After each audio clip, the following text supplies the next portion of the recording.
The platypus is a warm-blooded mammal that lays eggs, has a duck bill, a beaver tail, and sweats milk through its skin instead of using nipples, and carries venom so painful that morphine won't even touch it. When the first specimen arrived in England in 1799, scientists were so convinced it was a hoax that they physically cut into it looking for stitches where someone had sewn the duck's bill onto a mammal's body. And honestly, you can't really blame them for thinking that. The males carry venom on a spike on their hind leg, and they don't use it for defense against predators. It's only for fighting other males over females.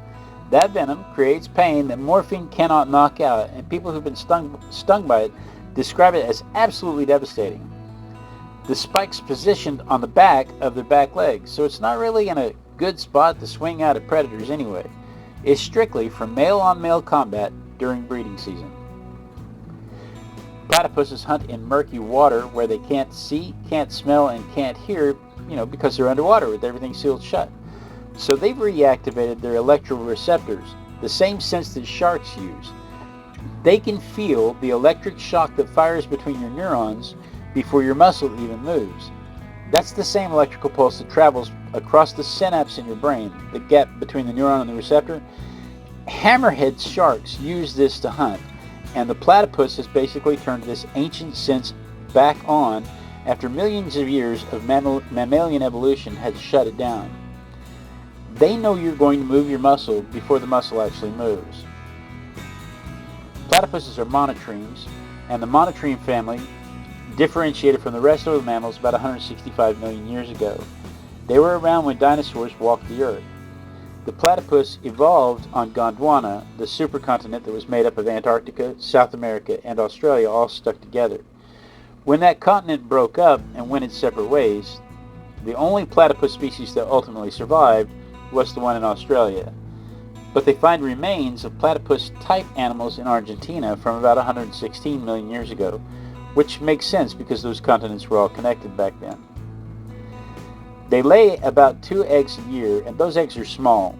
The babies hatch and come up to nurse, but the mama doesn't have nipples. She has modified sweat glands, which is all breast milk really is anyway, just modified sweat glands. So she basically secretes milk out onto her skin, and the babies just lick it off. Because that milk goes straight out onto the skin instead of through a sealed delivery system, it has to be highly antimicrobial.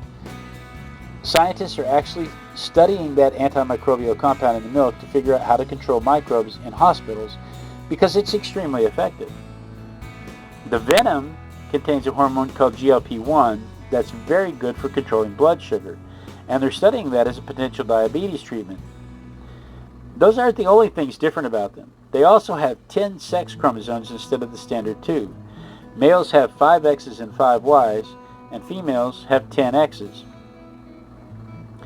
Their natural predators include dingoes, eagles, and crocodiles, but feral dogs and cats are the bigger problem these days.